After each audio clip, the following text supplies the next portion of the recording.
Hey guys, Hunter here. In this episode, we're going to be going over the dumbbell side lateral.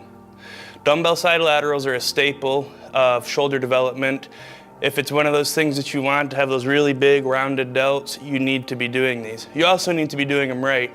And it's one of the exercises that I see the most error made in terms of form and mechanics. So the first thing that you want to keep in mind when you're doing a side lateral is what part of your shoulder you're trying to train.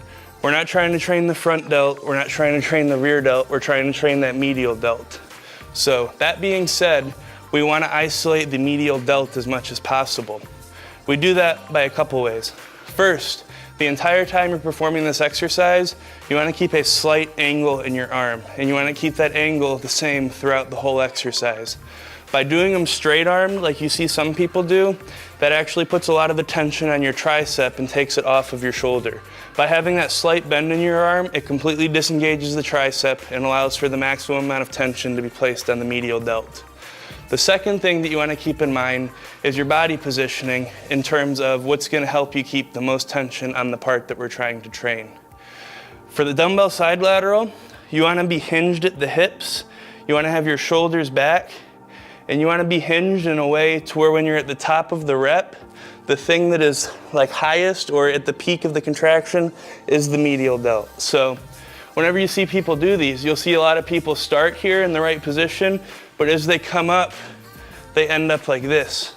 If you look at this, the highest position right now is my front delt, and there's a lot of tension on the front delt and not as much as there could be on the medial deltoid. So by keeping that slightly bent position hinged at the hips throughout the whole rep, whenever you get to the top, you can see the thing that's highest and the thing that's going to have the most tension on it is the medial deltoid. Something else to keep in mind when performing this exercise that will also keep a lot more tension on the medial deltoid and off of the body parts you're not trying to train is you always want to have your elbow higher than your hand. So whenever you're at the top of the rep even, you'll see the dumbbell is going to be here and your hand is lower than your elbow.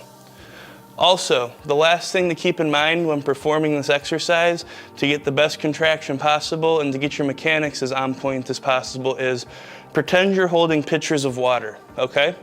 And as you perform the exercise, you're dumping those pitchers out. What that's gonna do is it's gonna make sure you keep your elbow higher than your hand, obviously, and that slight internal rotation is gonna get an even better contraction in your medial delt than if your hands were just neutral.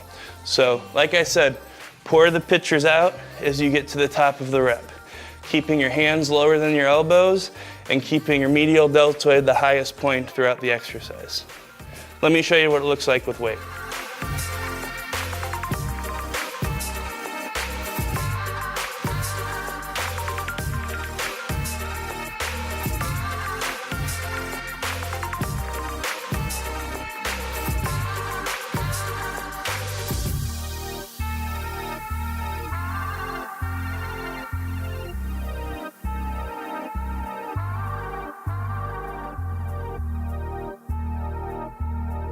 So that's what it should look like, and that's this episode's tips on the dumbbell side lateral.